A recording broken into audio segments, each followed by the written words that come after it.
Pernah gak lo ngerasa lo harus minta maaf terus, padahal lo juga gak tahu salah lo di mana? Atau mungkin lo pernah cerita sesuatu yang nyakitin hati lo, tapi temen lo malah bilang, lo tuh jangan baper banget. Lama-lama lo akhirnya mulai mikir, apa bener ya gue ini adalah orang yang terlalu sensitif? Padahal bisa jadi bukan lo yang terlalu sensitif, tapi ada sesuatu yang pelan-pelan ngebuat lo jadi ragu sama diri lo sendiri. Ini sesuatu yang halus banget, gak selalu marah, gak selalu keras, tapi ini bisa ngebengkokin cara lo ngelihat realitas. Dan hal itu yang namanya gaslighting. Yang bikin gaslighting itu berbahaya bukan cuman karena lo diserang, tapi karena lo dibuat percaya bahwa lo yang salah, lo yang terlalu berlebihan, lo yang terlalu sensitif, dan lo yang harus minta maaf. Gue yakin lo pernah ngerasain momen itu, entah dari pacar, sahabat, keluarga, bahkan mungkin atasan lo di kantor. Di video ini, gue pengen ngajak lo semua untuk kita sama-sama nyelam lebih dalam. Kenapa banyak dari kita nggak sadar sedang dimanipulasi, dan gimana cara kita untuk keluar dari lingkaran itu dengan tetap waras, tetap tenang, dan tetap menjadi diri sendiri. So, stay sampai akhir, karena mungkin di antara semua kalimat yang lo akan denger nanti, ada satu kalimat yang akhirnya bikin lo sadar. Ternyata, selama ini lo bukan terlalu sensitif, lo cuman belum pernah bener-bener untuk didengar. Nama gue Stevie Thomas, selamat datang di Catatan Literasi, dan ini adalah gaslighting dalam hubungan ketika kita gak sadar sedang dimanipulasi.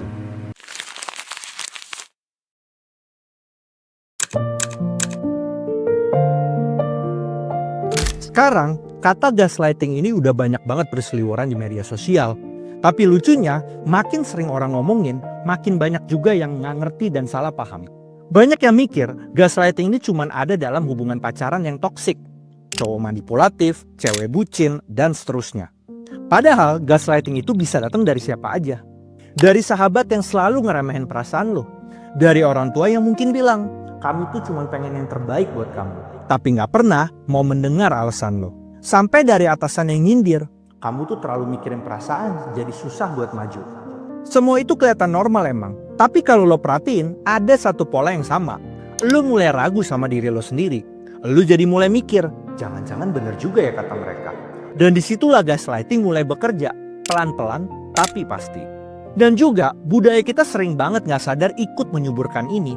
Kita diajarin dari kecil buat ngalah aja, sabar aja, jangan ngelawan orang tua, atau jangan bikin ribut. Akhirnya, banyak dari kita tumbuh dengan mindset bahwa mempertanyakan sesuatu itu adalah hal yang salah. Atau bahwa kalau kita nggak setuju sama sebuah hal, berarti kita kurang ajar. Padahal, komunikasi yang sehat itu kan nggak selalu harus nurut. Kadang, bentuk cinta yang paling tulus justru dari keberanian buat bilang, gua nggak setuju, tapi gua tetap sayang. Dan disinilah video ini menjadi penting. Karena gua nggak cuma pengen lo tahu apa itu gaslighting, tapi juga pengen lo sadar bahwa mungkin selama ini bentuk manipulasi itu udah ada di sekitar lo. Nggak selalu dari orang jahat, tapi dari orang yang mungkin belum belajar cara mencintai dengan cara yang sehat.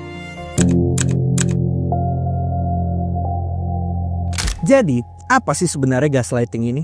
Secara psikologis, gaslighting adalah bentuk manipulasi emosional di mana seseorang bikin lo meragukan ingatan, perasaan, dan realitas diri lo sendiri. American Psychological Association atau APA mendefinikan sebagai a form of psychological manipulation where a person seeks to sow-seeds of a doubt in another individual, making them question their memory, perception, or sanity. Bahasa gampangnya gini aja deh, lu dipelintir sampai akhirnya lu mikir, gue salah gak sih? Padahal sebenarnya lu gak salah. Istilah ini berasal dari film klasik di tahun 1944 berjudul Gaslight. Di film itu, seorang suami sengaja ngurangin cahaya lampu rumahnya pelan-pelan tiap malam. Tapi pas istrinya sadar dan nanya, si suami malah bilang, kamu tuh halu, lampunya gak berubah kok. Dari situlah muncul istilah gaslighting, tindakan kecil yang bikin orang lain ngeragukan realitasnya sendiri. Dalam konteks modern, gaslighting ini gak selalu tentang pasangan romantis. Menurut penelitian dari Dr. Robin Stone, psikolog klinis dari Yale University dan penulis buku The Gaslight Effect, bentuk paling umum gaslighting justru datang dari orang yang lo sayang dan lo percaya. Misalnya, sahabat yang selalu ngelucu di atas rasa sakit lo, atau mungkin dari orang tua yang bilang, kamu tuh selalu bikin masalah. Padahal mereka nggak pernah mau mendengar versi cerita lengkapnya dari lo. Gaslighting ini berjalan lewat 3 tahap. Pertama, denial. Mereka menyangkal sesuatu yang lo alami. Kedua, deflection. Mereka balik nyalahin lo seolah semua karena lo yang terlalu sensitif. Ketiga, domination. Mereka dominasi untuk cara lo berpikir dan bereaksi. Akhirnya lama-lama lo bukan cuma ragu sama orang itu, tapi juga lo jadi ragu sama diri lo sendiri. Dan ini bukan hal kecil. Sebuah studi di Journal of Applied Social Psychology di tahun 2020 nunjukin korban gaslighting cenderung mengalami self-doubt kronik, kecemasan sosial, keraguan diri, bahkan penurunan kepercayaan diri dalam jangka panjang. Tapi lucunya, gaslighting ini sering dibungkus dalam bentuk kepedulian, seolah-olah mereka sayang sama lo dan cuman pengen yang terbaik buat lo. Padahal, peduli yang sehat itu kan gak selalu bikin lo kehilangan arah, tapi bikin lo bisa bertumbuh. Jadi kalau lo mulai kehilangan pijakan tentang siapa diri lo sebenarnya, mungkin bukan karena lo lemah, tapi karena ada seseorang yang terlalu sering ngatur realitas lo buat kepentingannya sendiri. Dan disinilah lo harus sadar kapan sebuah kritik itu membangun dan kapan dia sebenarnya sedang meniadakan lo.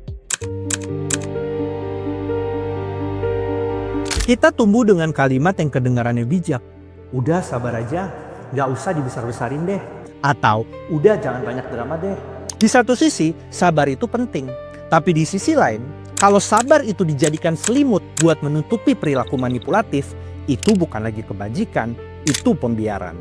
Masalahnya gini, ketika sabar aja dipakai setiap kali lu ngerasa gak nyaman, perlahan otak lu belajar satu hal, perasaan lu itu gak valid. Akhirnya, lu menjadi auto menyalahkan diri sendiri. Lu jadi merasa, iya ya gue yang mungkin kebanyakan mikir nih. Atau emang iya ya gue orang yang terlalu sensitif. Dampaknya nyata, self-doubt jadi kebiasaan, batas diri jadi kabur, dan harga diri jadi menipis. Lo kerja keras untuk pembuktian, tapi tetap dibilang kurang. Lo nurut demi rukun, tapi kok rasanya makin jauh dari diri sendiri. Di keluarga, gak setuju itu sering dicap durhaka. Di pertemanan, ketegasan dilabeli baper. Dan di kantor, keberatan dianggap gak tahan sama tekanan. Efek jangka panjangnya apa? Pertama, kebingungan identitas. Kedua, kecemasan sosial. Dan yang ketiga, bahkan burnout emosional. Lu capek karena terus memadamkan alarm dari dalam diri lo sendiri. Kita jadi generasi yang paham soal etika, tapi lupa etos merawat diri. Kita jago bertoleransi ke orang lain, tapi pelit untuk toleransi dan belas kasih ke diri sendiri. Pertanyaannya, kapan sabar jadi kedok untuk menghindari percakapan yang sulit? Kapan atas nama demi kebaikan kamu sebenarnya berarti demi kenyamanan aku? Dan kapan terakhir kali lo membela perasaan lo tanpa minta maaf duluan? Kalau hari ini lo ngerasa ada yang gak beres tapi gua gak punya kata-katanya, itu bukan lebay. Itu tanda kompas batin lo masih berfungsi. Tugas kita berikutnya belajar untuk ngebedain konflik yang membangun dari manipulasi yang menghapuskan dan ngembaliin hak lo buat didengar. Sekarang kalau lo udah sadar sedang digaslighting, terus harus gimana dong? Karena sadar doang gak cukup, tapi itu langkah pertama yang paling penting. Setelah sadar, lo perlu ambil kendali atas realitas dan perasaan lo sendiri. Dan ini emang bukan proses instan, tapi bisa dimulai dari hal kecil. Pertama, sadari dan catat polanya. Gaslighting itu bekerja lewat pengulangan halus, kalimat, candaan, atau nada tertentu yang biasa aja muncul pas lu punya suara dan pendapat. Misalnya, setiap kali lu gak setuju sama seseorang, terus orang itu selalu jawab, ah lu tuh baper banget.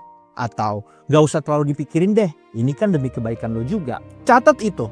Bukan buat dendam, tapi buat bukti nyata bahwa yang lo rasain itu valid. Lo bisa mulai nih dengan membuat jurnal kecil. Tulis situasi yang bikin lo ragu, respon orangnya, dan perasaan lo sendiri. Dalam seminggu, lo bakal ngeliat kalau polanya ini jelas banget. Kadang hal yang gak kelihatan dari luar baru sadar pas lo tulis itu.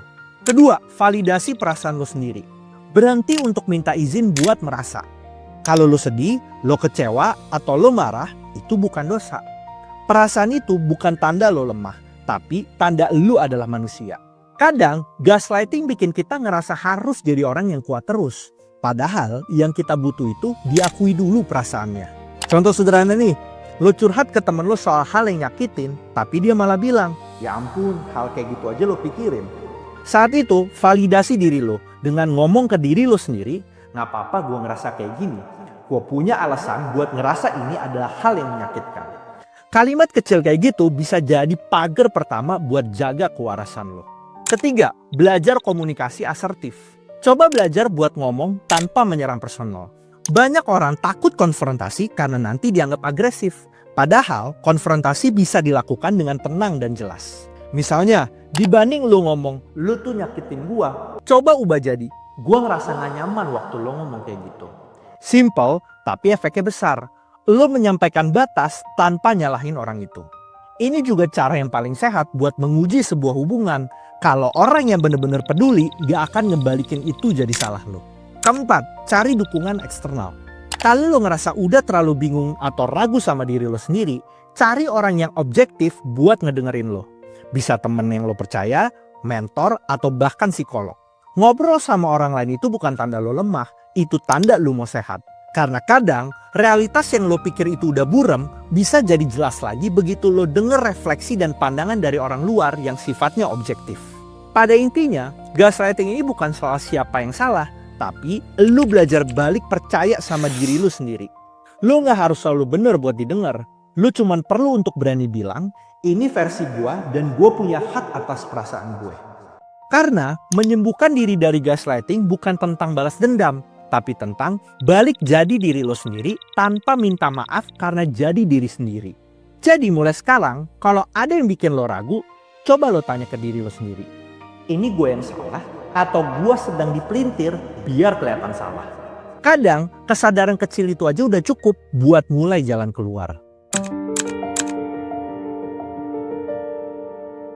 Kadang yang paling susah dalam hidup itu bukan melawan orang lain, tapi berdamai sama suara kecil di kepala kita sendiri. Suara yang selalu bertanya, apa gue yang salah? Apa gue yang terlalu lebay? Apa gue yang terlalu sensitif? Atau apa perasaan gue ini valid? Gaslighting itu bukan cuma bikin lo ragu sama orang lain, tapi juga bikin lo kehilangan rasa percaya pada diri lo sendiri. Dan mungkin penyembuhan paling dalam adalah belajar pelan-pelan buat percaya diri lagi. Filsuf Yunani Socrates pernah bilang, kenali dirimu sendiri. Karena di tengah dunia yang sibuk meyakinkan lu siapa diri lu sebenarnya, kemampuan buat mendengarkan diri sendiri itu adalah jadi bentuk perlawanan yang paling tenang. Dari timur, Lao Tzu juga pernah bilang, orang yang bisa memahami dan menaklukkan pikirannya sendiri lebih kuat dari orang yang bisa menaklukkan dunia. Dan itu yang kadang kita lupa. Kita terlalu sering nyari validasi keluar, padahal kejelasan sebenarnya ada di dalam diri kita sendiri. Jadi, dari semua hal yang lo pelajarin hari ini, ingat satu hal.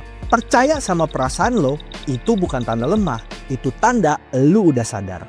Karena merasa itu bukan kelemahan, tapi bentuk kecerdasan emosional tertinggi.